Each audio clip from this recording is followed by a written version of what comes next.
I think we were all enchanted by this conversation, very inspirational, really. And I particularly loved it because it was so textile-centered. Now we have time to exploit the precious presence of Lee, to ask her questions, any kind of question. I think a lot of thoughts started from what she told us. And so you're really free to ask her almost or any question. Any question. Très bien. Personal questions, business questions. I will start with one which is quite difficult. Okay. You talked to us about a very idyllic word at the beginning, a word where the genders come kind of melt together, become more similar, where the families are enlarged, or is very quite sweet and nice and happy. Then we read the newspaper, and we read this what happening in the Middle East.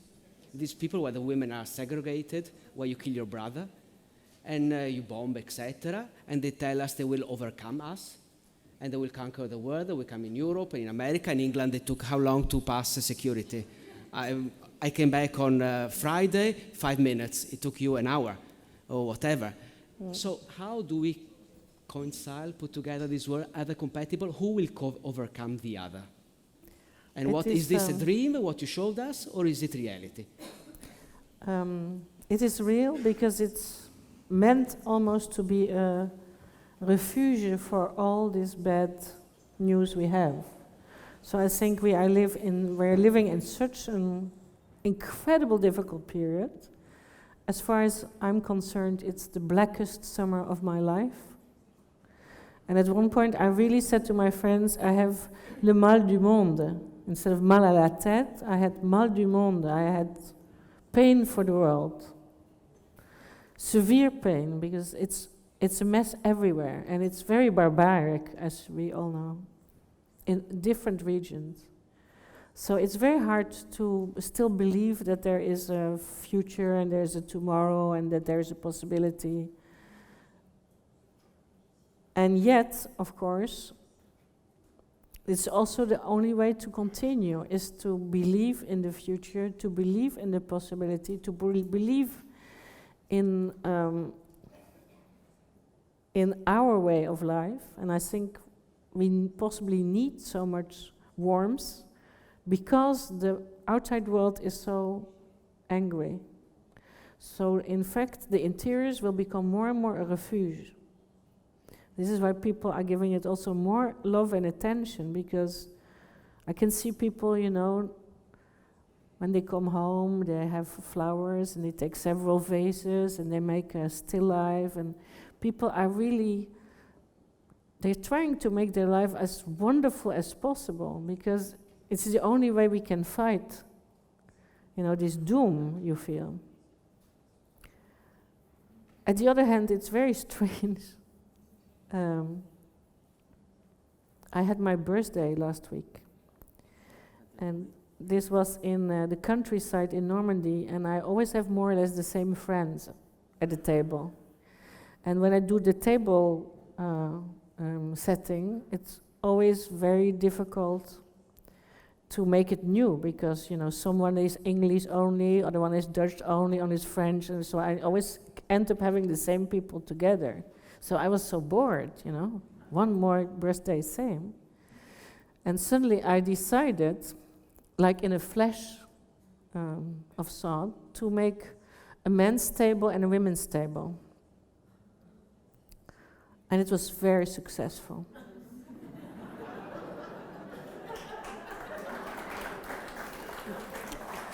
And it was very successful because both genders adored it.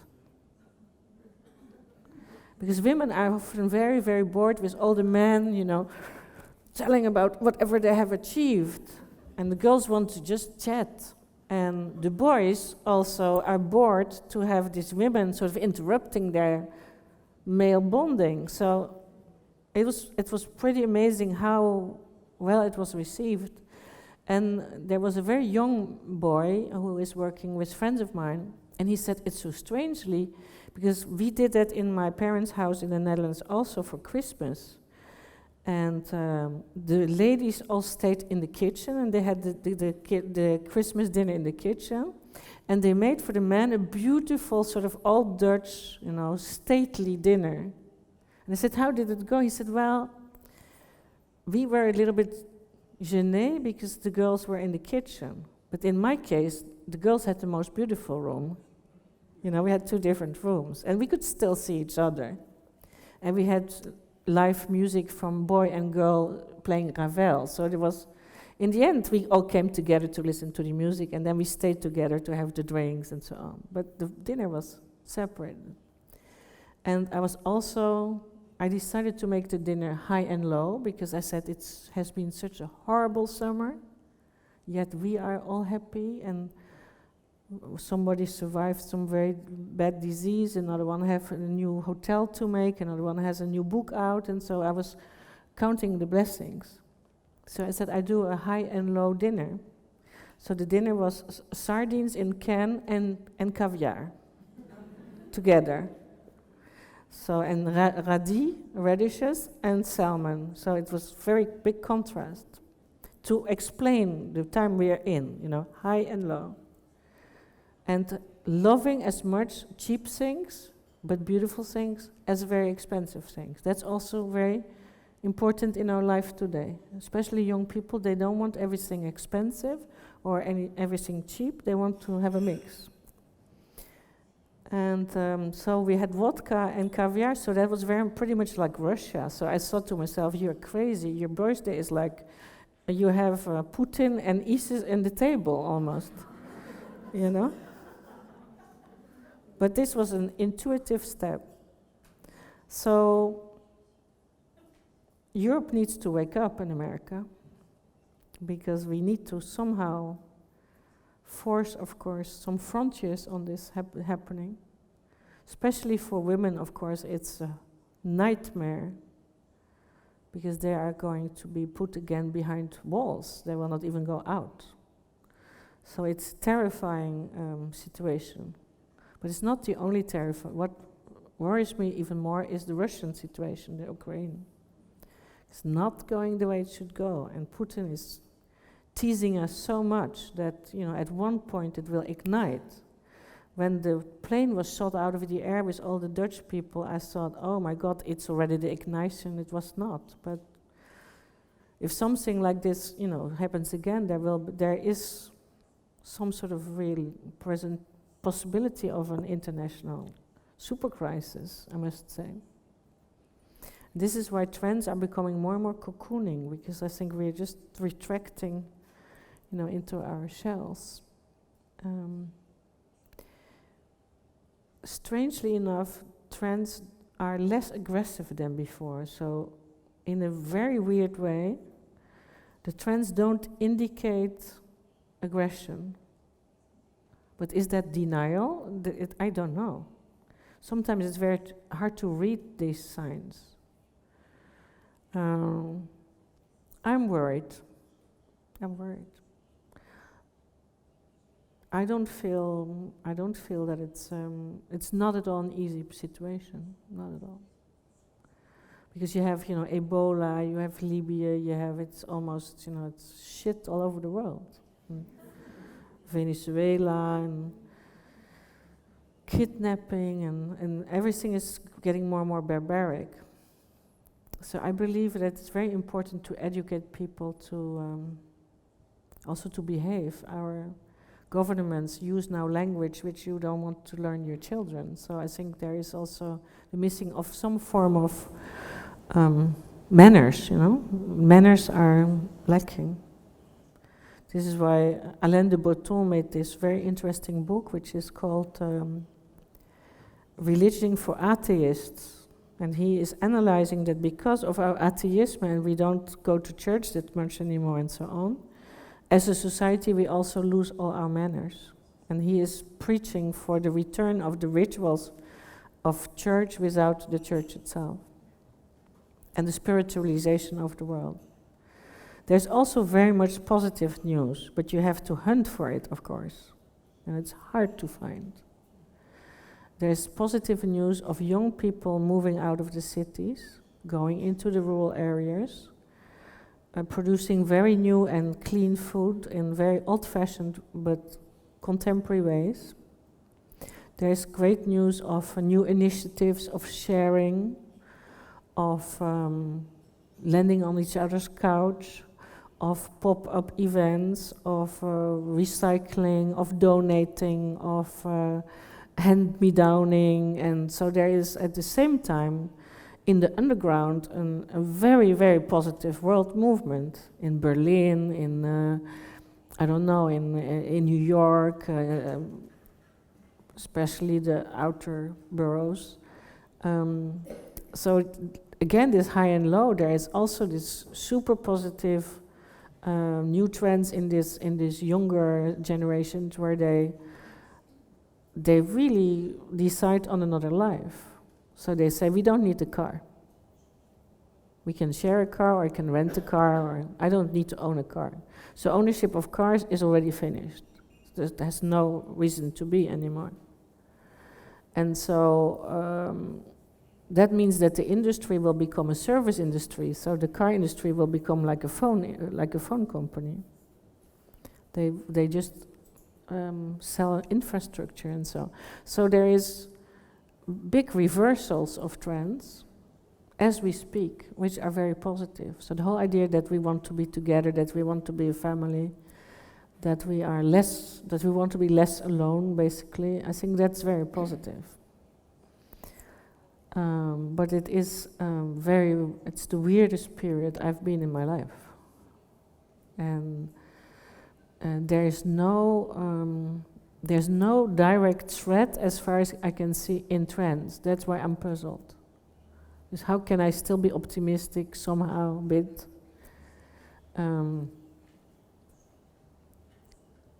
If all this is happening, it's puzzling.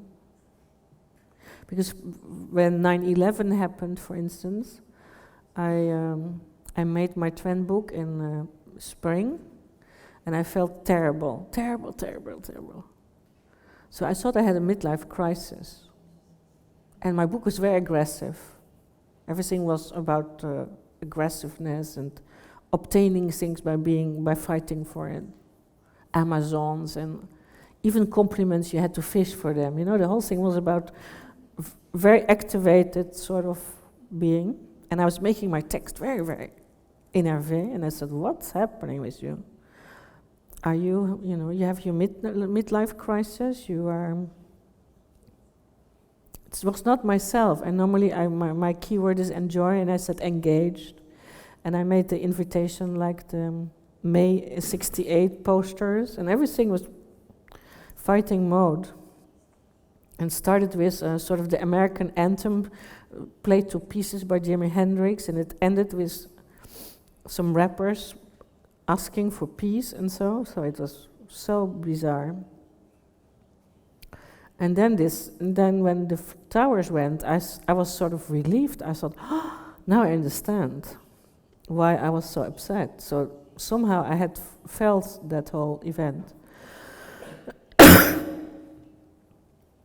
And I don't feel the same way. That's all I can say about it. I don't know. Yeah, I don't want to promise anything, but I can just tell you that I'm puzzled also as everybody else.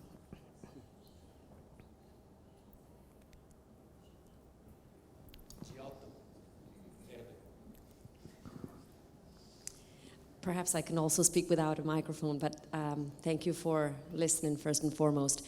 I'm just very curious in the spirit of what Niccolò has said. How do you feel? You spoke about certain atmospheres and a certain philosophy of living too, a certain lifestyle if you wish, and certain words trigger a certain type of society that we came to know, and also development of styles in those societies. You mentioned the word hut and shelter. Of course, how can it not come to mind Marie Antoinette's amour? How can we avoid that? Do you think that we have the depth as a community to avoid falling into that? You spoke about larger places, one thinks, well, Versailles and all of that, and all of the grandeur of these past decades. that have led to this economic downfall so dramatic. And then you spoke about moving and the need of moving out of cities and the need of moving in smaller places and smaller spaces. That leads to think about, you know, Rococo and Louis XV and what has followed Louis XIV in a way, and the grandeur of the Roi Soleil. But do you think that we will avoid a revolution, so to speak? I mean, all of those movements historically and stylistically have led to a great gap and a great break from the past. Do you think that there is a positive trend towards this and an evolution? And I'm relieved to listen and to hear that you don't feel as bad as when September 11th happened. What do you think will happen? Is this necessity of going back to the essential really reflecting the soul of a community and of a I basically world, think that not? the consumers are more able to detect in themselves what they want and who they are. And so suddenly people can say, you know, I'd rather have small windows instead of big. People say that. It becomes a trend of having smaller windows, more of them, or better placed or something. And you know, maybe wood is in fashion for the floor, but I like wall-to-wall, so I'm going to do wall-to-wall. People are more apt, I think, to choose their own destinations, also to create their own workspace, because so many people are out of work that many people have to invent to become entrepreneur, to start their own business. Often not in a big city because it's too expensive to live there, so people reinvent themselves. So there is so many massive positive forces. Those are like horses, you know, bringing us further. And especially when you work with young people, which I do in the schools, I have my finger on the pulse a bit of society, and I see how incredibly positive these kids are. So the smaller space, I think, is the realization that it's not about square meter, but about, you know, how beautiful is its proportion. And I realized, for instance, in hotels, that often when you arrive in a hotel, they say, we've upgraded you, you get a suite. And I said, uh-oh. Because then you go up, and then you have a very small bedroom and a very small sitting room.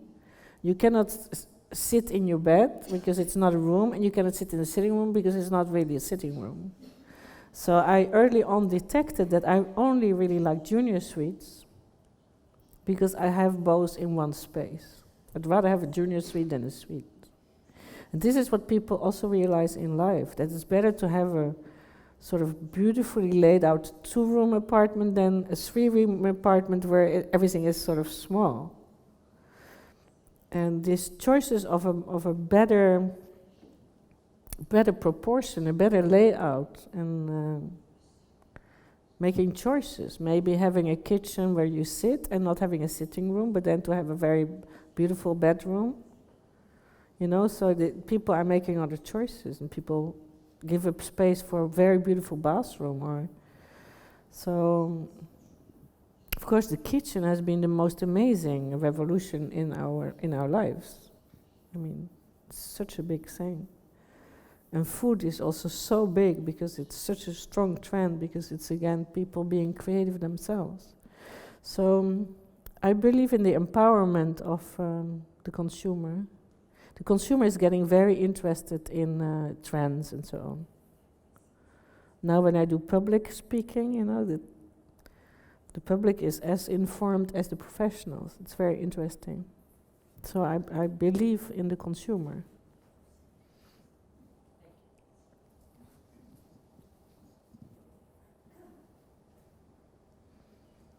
Come on, guys.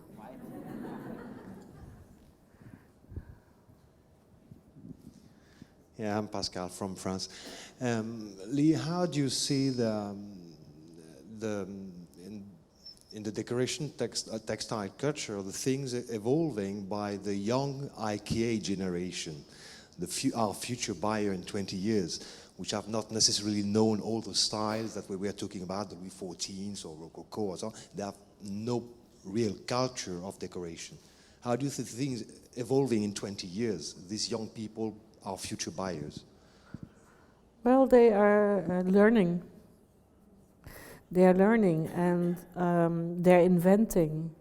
And I think that even companies like IKEA are going to will have to become more textile driven. I'm always very amazed about the catalog of La Redoute. They have a small sort of luxury catalog. And it's amazing. For me, that's the thermometer of our times. You know, they have now sort of Scandinavian upholstered chairs. They have very nice little canapes. They use textiles a lot, also for lamps and so on. So even on that level, you know, it starts to happen already. So I'm not worried.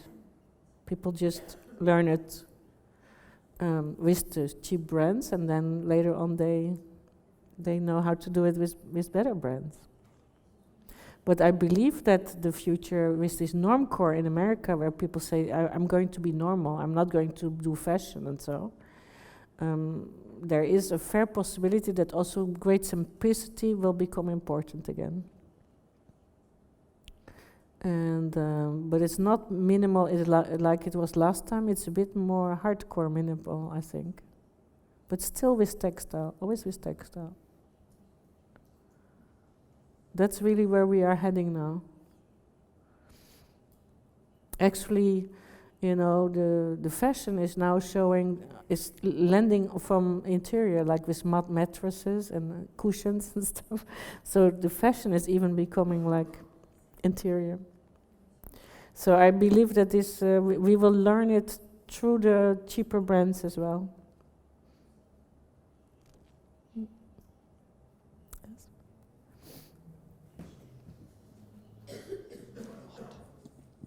I'm Myriam from France. I think about our professional customer, the young architect. They doesn't like textile. Why? Because they don't learn textile. Yeah. The problem is that in education now, because it's so expensive, the learning of textile making is banished. Even in English schools, which used to be very great in textile area. This means that young designers, for instance in fashion, they say denim-like, jacquard-like, or because they don't know. And the international press is also calling, of course, prints instead of jacquards. They have no clue.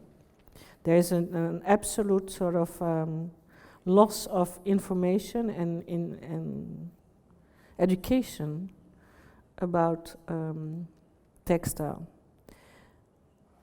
Then again, there is some architects, you know, in this new generation, which are really material-driven and therefore also textile-driven. So it comes sometimes out of a personality.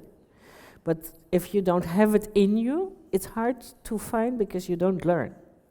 So it's something which should be changed in schools. I personally believe that textile is one of the most important things to learn because it's a form of geometry. So the whole idea of armure is like learning algebra and, you know, geometry and everything else. It's like a science. It's like reading in a way. If you learn that, things become more clear in a strange way. You just are able to handle that.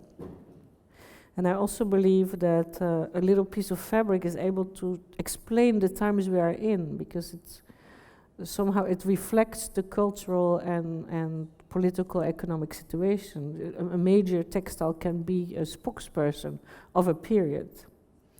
And this is what I find fascinating. And we're going to make an exhibition in the Museum of Lyon about the archives of the museum. And we're going to make a trend book about the past. So we're going to look at, with sort of trend forecasting eyes at the past, and we're going to pick up things, fragments from the past, and bring them into the future by making them contemporary. This is, I think, what textile needs to have now. We need to highlight how it can become, our time. And they had things. I opened a drawer, and there was a horizontal pleated dress from Egypt, from the Pharaoh time. They're like, so beautiful. And then it's like a ismiaki, but from the pharaohs. So that is moments where your emotion about this textile becomes so strong that it can carry you over thousands of years. So I believe it needs to be trained and educated. Maybe for a textile group, it's also interesting to pay a chair in an industry in a university, or to pay a professor just to teach textile. Not in a textile school, but in a design or architectural university or school. Yes. Oh, hi.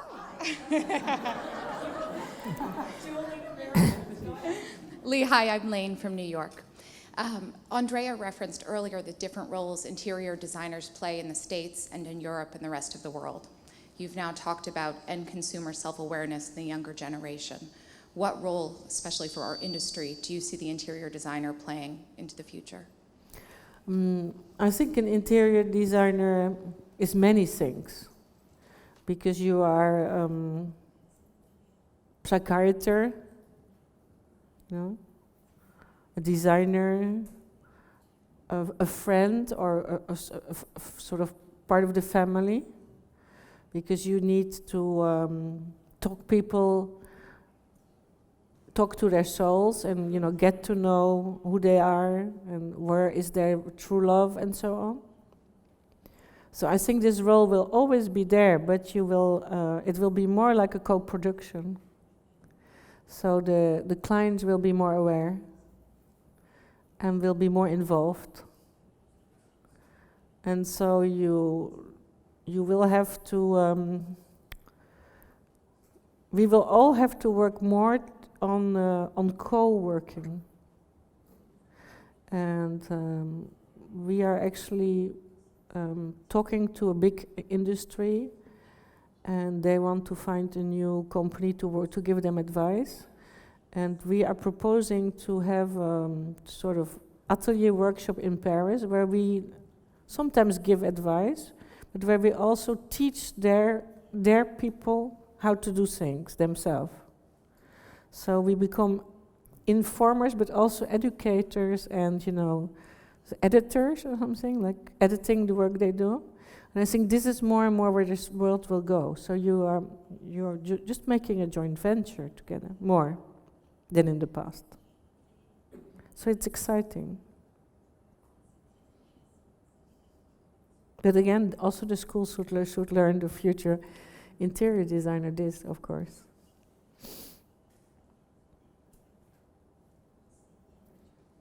Is it going to go? Oh, it is going on. Hi, Lee. I'm Carolyn from the U.S.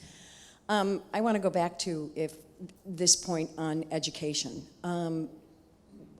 I think we need your creativity, hopefully, to carry through to the universities. I think you are spot on with, and it ties into what my colleague has asked, which is such a lack of textile information. I travel around the country talking to a lot of clients and a lot of students that have come out and are starting to work as interior designers. And they basically say, oh, textiles, we don't learn that much about textiles. Mm-hmm. It's not an emphasis, which of course I'm mortified.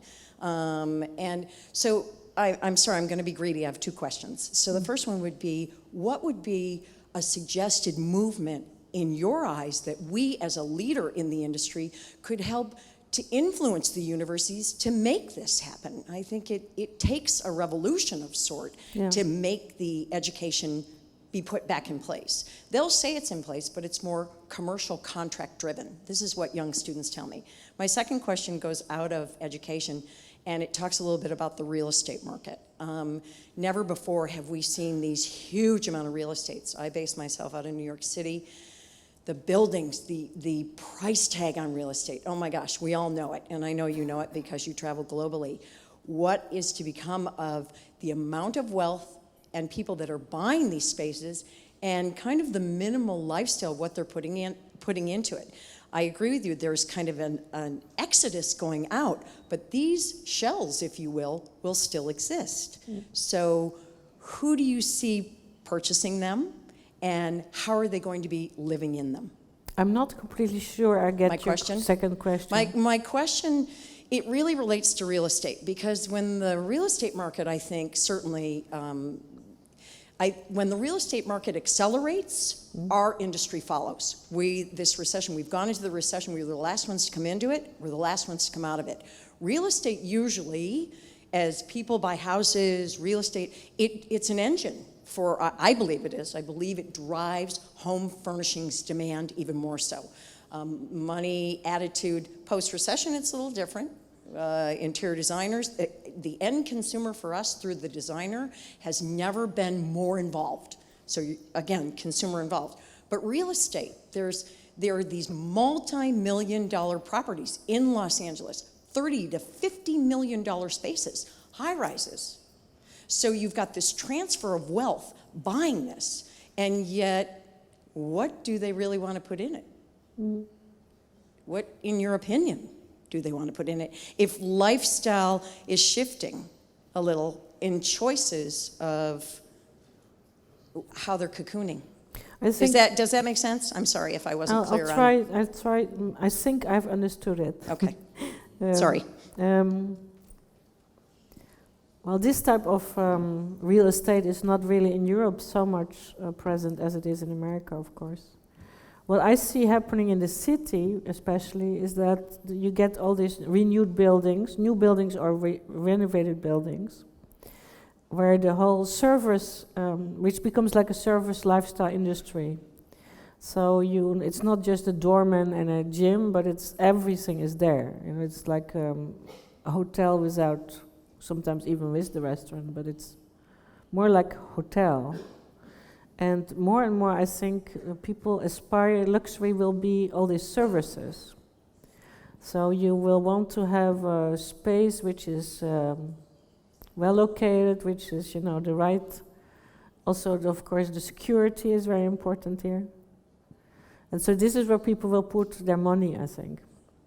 Not necessarily gated communities, that is a very American thing, but people will want to sacrifice, I think, space for service and security. And so the very, very big spaces are very hard also to keep up. It's very expensive, of course. And I wonder if people would not like to have more spaces instead of one big space. So that you would have, space in the city, space outside, and then another space warm or ski or so. I see more a scattering of the real estate. But there is an enormous it's like a hobby now. Making houses like a hobby.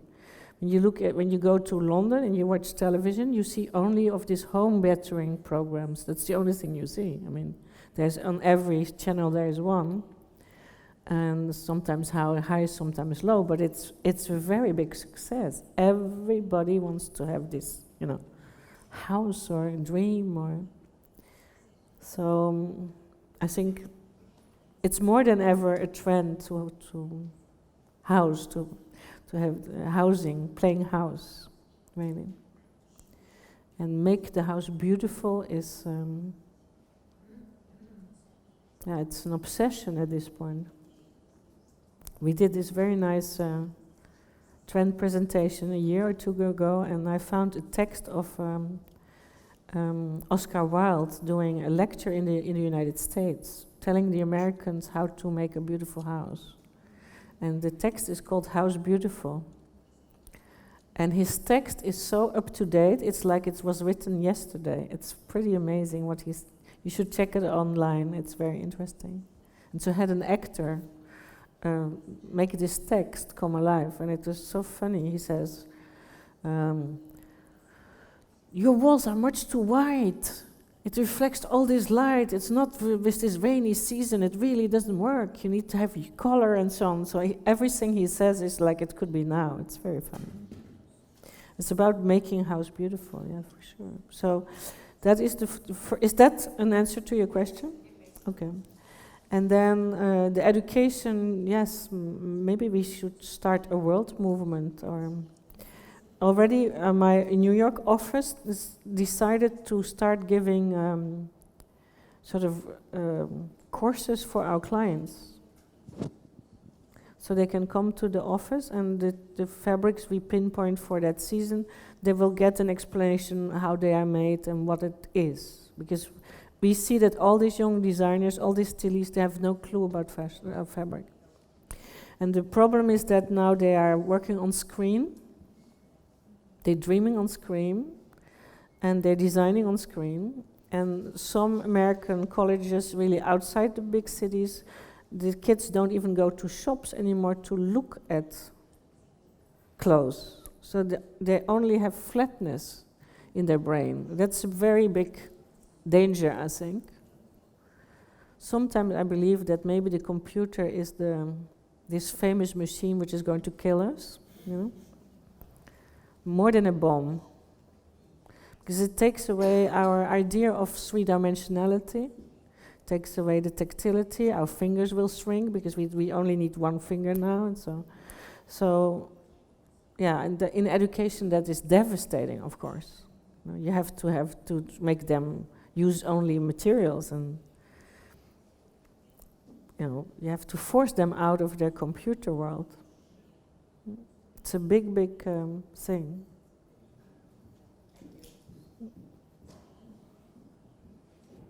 We move on?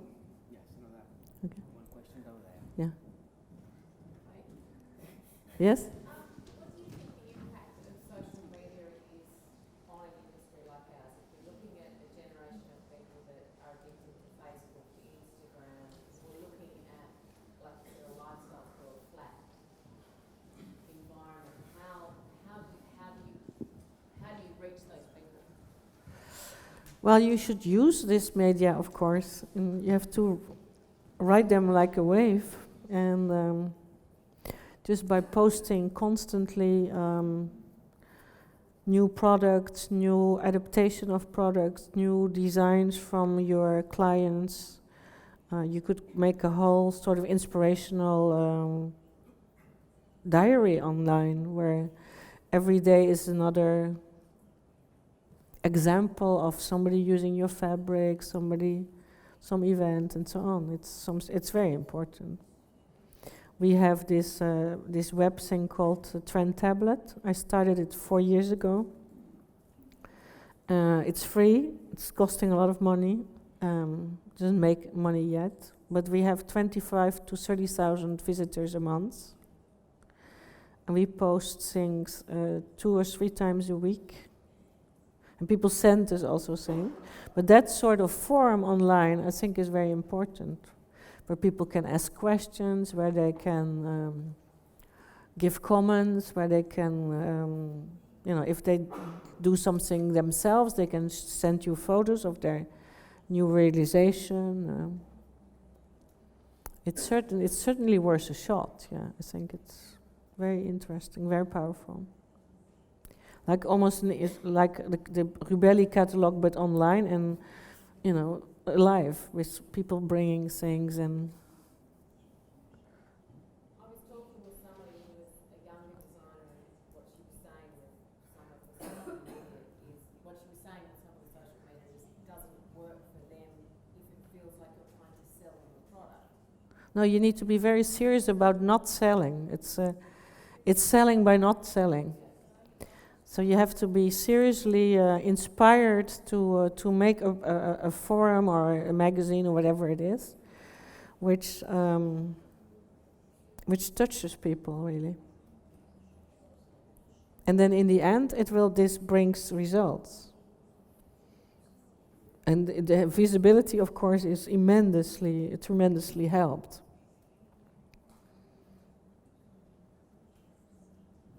Touched 2 times, I think, the heart of all of us when you spoke about the fathers, the young fathers, and how they changed. We have these young fathers in our company, and it's amazing to see that. We have them also sometimes at home, so Thank you for that. In that case, I have a question. What will happen with the women? Because you spoke about all the change of the men. How the women's will change then? This is my first question. And I have another one. The second time when you touched my heart, you spoke about the pyramid, which will be not anymore in the leadership, in the management. And you spoke about the horizontal leadership, the horizontal management. We have so many owners of companies here between us, and they know that leadership and management of the future is a very important issue. So these are my both questions. Okay, thank you. The pyramid, which is sort of falling down, is I see the future as a sort of terraces of layers of power. So it's much more shared, it's much more horizontal. Of course you have a management layer, upper layer, but it's not in the hands of two, but it's maybe more in a committee type thing, and then you have a sort of just under it another layer, and they feed from each other. And this idea of casting people in the role they are best in, I think that is what is the essence of this idea, is that you review if people are actually in the right spot. It's because once people really can choose the way, the post they want to have, they're going to be 3 times more value for a company, because they work much harder, because they do what they like to do. And this does not mean that everybody wants to be the designer, because there's lots of people just who want to do the figures, and other people want to do the cleaning, because all of these jobs can be very interesting if you choose to do them. The woman who made food for us today, you know, she did it with all her heart, you could see that. So she's in the right spot. And she's part of the family, as you can see. And she gets as much gratitude as a designer gets, and I think that's very important, that it's very equal. And I see it as this is, I think, how the power game will be modified in the future, through society itself. And then the first question was about us women. Well, I'm sorry to say, it's not about us. It's not about us at this point. Really, the major focus is on men. Because we have been emancipating since, let's say, since after the Second World War. And we have not reached where we want to be. We still need to crash the glass ceiling for sure. Hopefully, Hillary will maybe lead a way here. That would be cool. Because we need to have a woman in power in a very powerful state, of course. But at this point, really all the development from within is in men. So men are emancipating themselves now. And it's going very rapidly, and when you look at men's fashion, it's very interesting. It's much more interesting than female fashion. Why? Because there is a sort of set of rules, and then when you break a bit the set of rules, it's very exciting, because, ooh, I have a flower polo, you know? Ooh, it's so incredibly fashionable. And this is a 50-year-old man and a 23-year-old man and a 36-year-old man, 3 friends of mine, always the same polo, from Noto. So it has nothing to do with age. But it's very colorful and looks amazing on all of them. And so it makes much more noise if something happens in the male arena, because you step out of line, wow.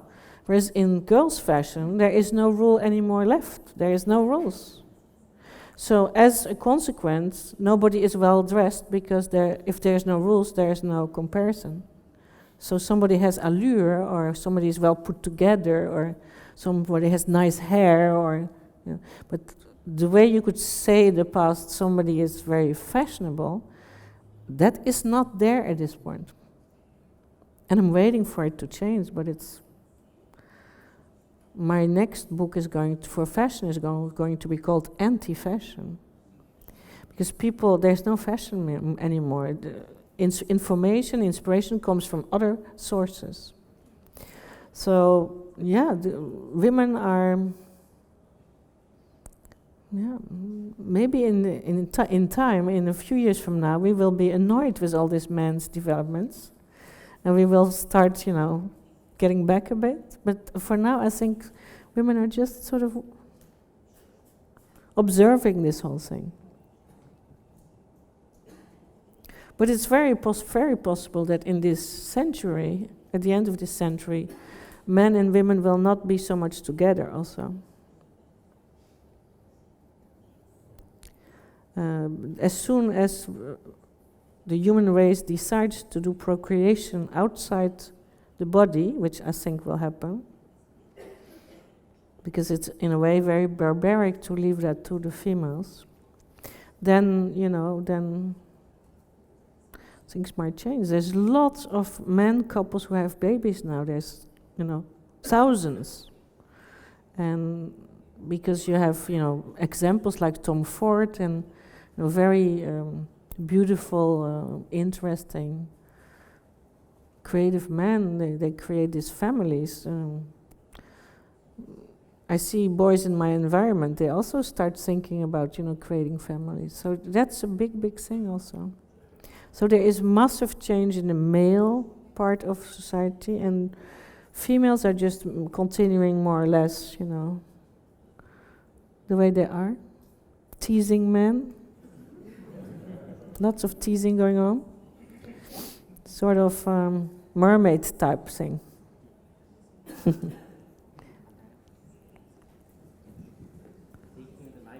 Before Sandrina takes it and replies to you about this. This is very dangerous, I know, for my... And I love what you just said about the organizational terrace. I was doing some research recently about organizational chart, and you see there's more and more fashion, rather than hierarchical organizational chart, matrix organizational chart, where responsibilities fall from the top down, but also from the side in. And it's really a crossing of responsibilities, and I think this is very realistic today, also if we think at our organization and the way it's evolving. But my question is different. It's about lighting. I think one of the biggest revolution going on, technological revolution going on in our homes right now is lighting technology. And just a couple of years ago, I was bringing these new light bulbs at home, and Sandrina kept rejecting them, saying, I don't like the light, no, I want to keep traditional. And suddenly, like last year, she found one that she liked, and now new ones are coming out, and little by little, we're converting our home to LED lighting. And if I think the importance of lighting, because we at Rubelli, we hate flat fabrics. That's what I always tell clients. We hate flat fabrics, and fabrics come to life, to a third dimension, very often through light. You look at Lady Hamilton with this beautiful light, and it's sexy. And if you put neon light, it probably destroys it. So lighting is so essential to the final result of what we do. How do you see the technology? Because I think we are just at the beginning of a technological revolution, and I have no idea where that will lead. You probably know much better, certainly. But how do you feel that will influence the way we will have to conceive and design fabrics so that they will go well with the new lighting technologies? It's a very important question, and it's an amazing domain. We could do a whole, trend lecture on light at this point, because we've never seen so much development in light as we see today. It's sedans, it's crazy. I think that the cordless will become very important, not only for light, but also for music and everything else. So where you charge your lamp and then you can carry it. So I believe that the lantern lamp, if you want, which is something which you can put where you want to have the light, is becoming very important. Almost like candlelight, you see, that you say, oh, here I need some So in a way, light will become like a candle, like a lantern. Then you have, of course, spotlights where you can highlight things, which also become more and more invisible and better, better manageable. That will continue. And then I think with the return of the classic and antique sort of thing, I felt that I want to see again hidden light. Hidden in the plafond and hidden behind cloisons, so light which comes out of nowhere, because that's from the Art Deco period, of course. It's always very beautiful. It somehow, magnifies a space. So then you have already a sort of ambient lighting before you put the accents, and it's very soft it's very nice for the eye. It's like, sun just after the clouds or something. It has some very warm atmosphere. And then we have all the designer lamps, which are objects, so which is like buying sculpture or buying curiosité, or so it's sort of a layered situation where we have different aspects at the same time. And I think we are not going to, as consumers, we're not going to make so much of a choice. I think we allow ourselves to have a chandelier in the kitchen and to have also, real technical light on your cooking thing. So it's going to be mixed again. We are allowed to do all these things at the same time. But it's, shades also. They came back so amazingly, and we're not finished yet, We're not finished. So yeah, it's a super domain. But the ambient light, that is, I think, going to be the newest thing. So it's built into the space. Or it's sometimes also in this sort of coupole, so it's like, but it's light which goes, to the plafond. One last question. My name is Paolo from Italy. I would like to go back to the social and political situation, and I have a word in my mind that is Europe. I think that Europe at the moment is a factor of weakness all over the world with the actual political situation in Europe. And I remember when I was 20 years old, my generation had a dream for this. We thought that Europe could have been in the future our political situation with only one state. And now I don't know what I can tell to my son, if he can dream like me many years ago. So the question is, what do you think? Will we ever see the United States or Europe? Thank you. I hope not. I hope the reverse. I hope that we will see the States united. So I think that Europe should not become more integrated than it is now.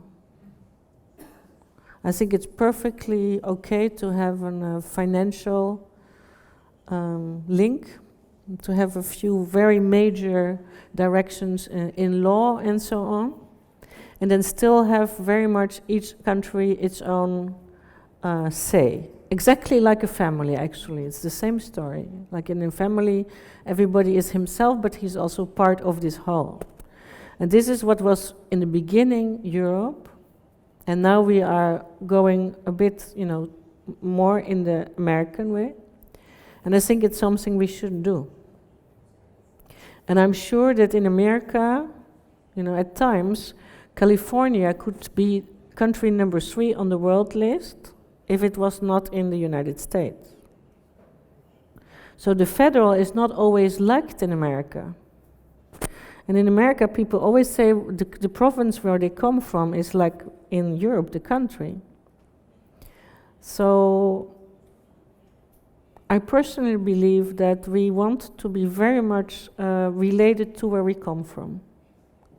Not only country, but even region, even city, even street, you know. And the more global we become, the more local we become. And actually, you have to be very local to be able to be global. This is why Rubelli is a very strong brand, because it's very local. It's not even a country, it's a city-state, Venezia. And Ralph Lauren is very popular because he's very American. 100% American. He only once did an Indian story and it didn't sell. If not, it's always America. Chanel is 100% French.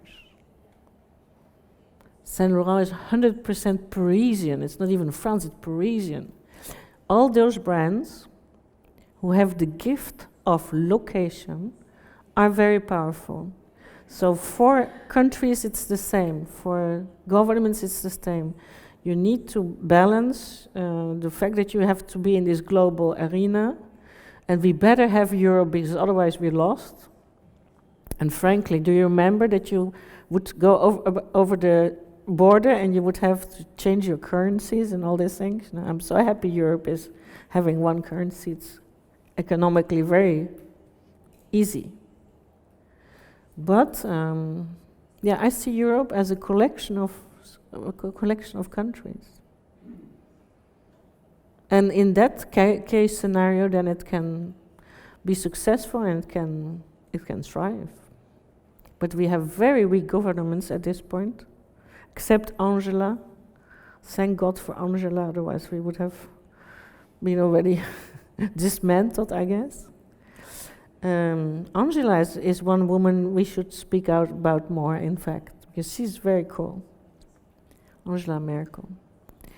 But don't despair about Europe. Europe is just a bit old. When you make the tour around the world, you come back to Europe, you think, oh, it's like going to an antique store or something. It's a bit old. But, young generations are going to modify that. And that's happening not necessarily in the big cities, that's happening in smaller cities, in other centers. But I'm not completely pessimistic about Europe. We have amazing culture. We have amazing tourism, we have amazing richness. I mean, there's all other things which are there. So we pretend that we don't have enough space, which is not really true because we don't, we all live in the same cities. So we have great food. No, I think, you should tell your son that Europe is maybe old, but also therefore maybe stable, like an old friend, like a vestige. So I'm not so pessimistic. And now, today, of course, because they don't even see that Putin is pesting them. But, that's our leaders. Our leaders are weak. But that can change if we vote right.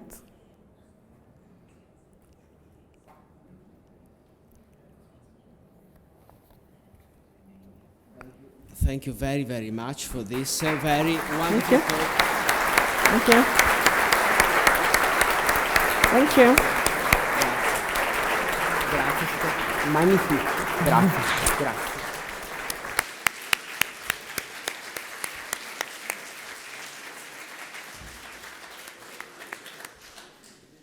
I think this was very inspiring, a great privilege, and it will give us new eyes to look at our own lives, but hopefully also for tomorrow and tomorrow about what Rubelli is offering you.